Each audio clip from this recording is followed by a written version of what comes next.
पाटिल जी आपसे शुरू करता हूं। मुझे तो यह लगा था कि यूपी में जो 24 के नतीजे थे, आप ही सबसे बड़े लड़ाका है बीजेपी के खिलाफ 37 सीट जीतकर। उधर अखिलेश यादव कह रहे हैं कि अकेले ममता ही बीजेपी से लड़ रही हैं।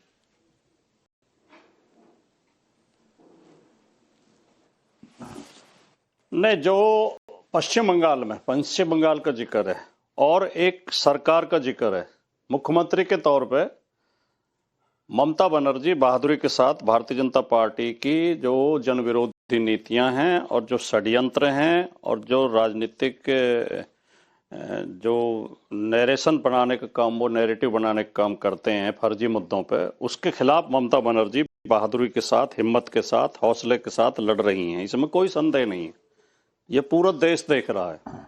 और ये जो अखिलेश जी ने बोला एक सच्चाई बोली है, इसमें क्या आपत्तिजनक है बताएं? जिस तरह पश्चिम बंगाल में भारतीय जनता पार्टी तिकड़मबाजी कर रही है, टीएमसी के नेताओं को आरोपित कर करके, मुकदमों से डरा के, उनके खिलाफ जांच बैठा के उन्हें पार्टी बदलवाई गई और जब वो बीजेपी में आ गए तो उनके मुकदमे बंद कर दिए गए।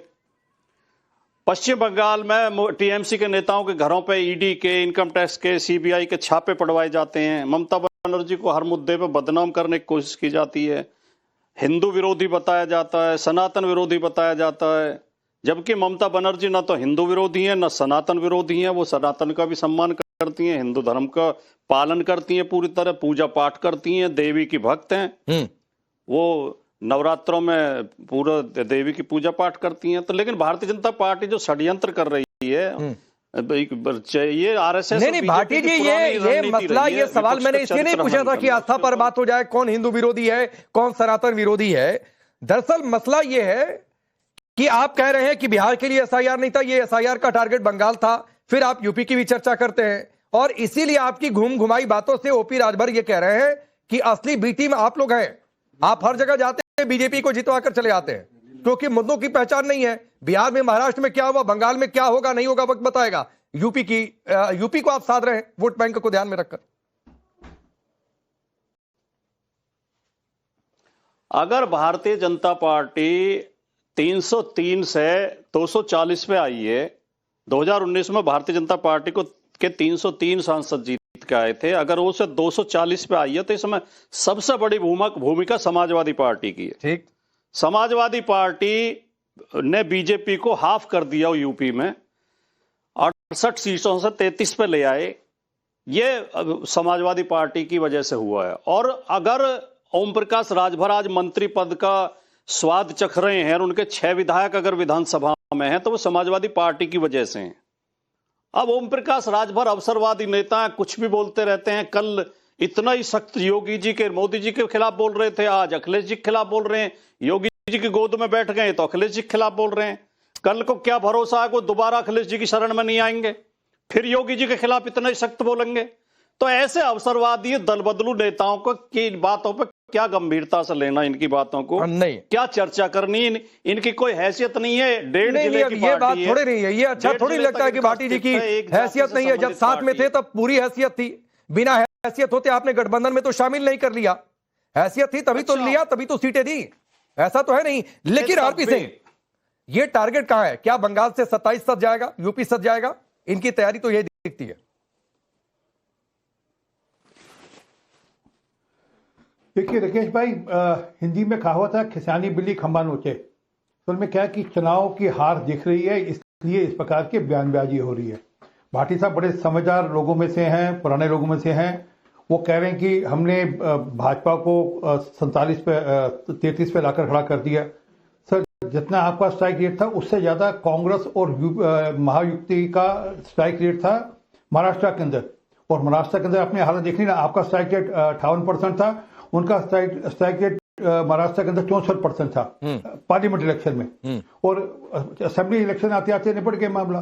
तो हम तो मान रहे हैं कि कुछ गलती हमसे हुई पार्लियामेंट इलेक्शन में, हमने उसके सुधार कर लिया और यूपी में भी उसका सुधार हो गया। परंतु मैं एक कुछ आंकड़े आपके सामने रखना चाहता हूं। बंगाल के अंदर 7 पिता ऐसे हैं जिनके 100 बच्चे हैं, 10 पिता ऐसे हैं जिनके 50 बच्चे हैं। ये एसआईआर की रिपोर्ट है।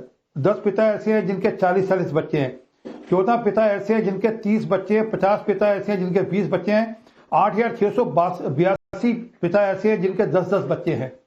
अब ये विसंगतियां हैं, इन विसंगतियों की चिंता, मैं ये नहीं कर कोई शरारत है, ये विसंगतियां हैं और हमें भी पता है कहाँ पर ये विसंगतियां होती है और कैसे विसंगतियां होती हैं। तो इन विसंगतियों में सुधार की जरूरत तो है ही है, इसमें ये थोड़ा कि इन विसंगतियों में सुधार नहीं होना चाहिए। और ये जो बार बार एसआईआर को लेकर कहते हैं ना, ममता दीदी को तो एक ही चीज आती है, वो है कि बाजू चढ़ाकर अपनी फाइलें, सरकार की फाइलें, वेस्ट बंगाल सरकार की फाइलें वो आईपैक के दफ्तर से उठाकर लाई थी। अभी उसका जवाब देना है उनको कोर्ट के अंदर की वो वेस्ट बंगाल सरकार की फाइलें आईपैक के दफ्तर में क्या कर थी, अभी उनका जवाब देना है। तो वो ममता दीदी तो नोन है। और जहां तक इन्होंने एक सेकंड और दे दीजिए, इन्होंने कहा कि दीदी बड़ा हिंदुओं की चिंता करती हैं। अभी वो दिन भूले नहीं जब गाड़ी से उतर कर जय श्री राम बोलने वालों को अरेस्ट करा दिया था, वो दिन भूले नहीं। दुर्गा विसर्जन से पहले मुहर्रम का जुलूस निकलेगा, दुर्गा विसर्जन बाद में होगी, मुहर्रम का जुलूस पहले निकलेगा। तो सबको पता है कि क्या हो रहा है। और वह सीन भी नहीं बोले जो आपके चैनल ने भी कवर किए थे। ठीक, जब जो लोग ठीक है, बांग्लादेश भाग कर बॉर्डर, क्या ये कोइंसिडेंस है या इसको एक सिस्टम में देखा जाए? अखिलेश यादव पहुंचते हैं कोलकाता में, उसी दिन जमीयत का भी प्रदर्शन होता है। जमीयत एसआईआर एआई को लेकर तंज कसा जाता है, कई सारी विसंगतियों का उदाहरण आरपी सिंह दे रहे हैं। अच्छा, उसी दिन ये कहा जाता है कि इकलौती लड़ाका तो ममता बनर्जी ही हैं। फिर एसआईआर बिहार के लिए नहीं है, असल में बंगाल को टारगेट किया गया था, अब वोट सबसे ज्यादा यूपी में काटा जा रहा है। कैसे देखो इसको एक लाइन में करके?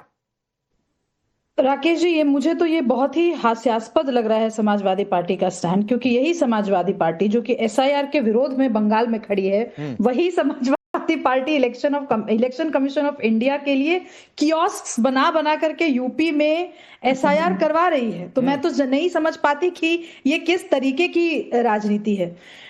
अगर थोड़ी गहराई में जाए तो बेसिकली ये हमारे देश के अल्पसंख्यकों को, जिनको अल्पसंख्यक हम मान रहे हैं, कुछ डिस्ट्रिक्ट्स में जो मेजॉरिटी हो चुके हैं, जो बहुसंख्यक हो चुके हैं, उन अल्पसंख्यकों को दिमाग से बहुत ही कमजोर मानने की मानसिकता है कि उनको समझ ही नहीं आएगा कि भाई एसआईआर क्या है और क्यों ऐसा किया जा रहा है।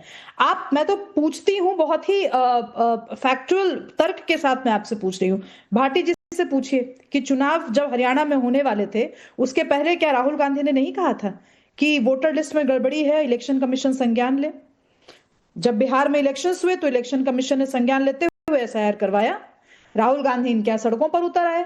अखिलेश यादव जी आप देखिए, चुप्पी बरकरार की हुई थी उन्होंने बिहार चुनाव के दौरान कुछ भी नहीं कहा था, क्योंकि उन्हें पता था कि एसआईआर जरूरी है, एसआईआर होगा ही, कॉन्स्टिट्यूशनली मैंडेटेड प्रोसेस है, प्रक्रिया है। चलिए वो भी बात जाने देते हैं। पूरा माहौल बिहार चुनाव और उसके बाद ऐसा बना कि भाई एसआईआर की वजह से ही ऐसा लगा कि इनकी पार्टी हार गई, तो इन्होंने कहा कि भाई अब टाइम देना चाहिए इलेक्शन कमीशन को, एसआईआर ऐसे नहीं करवाना चाहिए।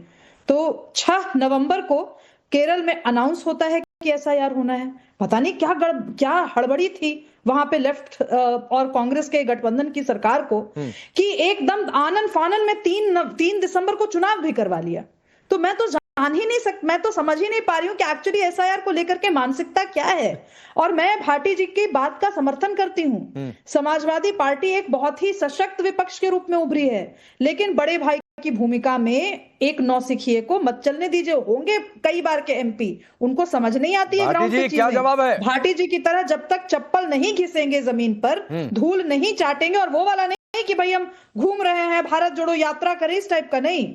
जब तक जेन्युइनली ग्राउंड पे नहीं रहेंगे, उनको पता नहीं होगा कि उनका वोट बैंक क्या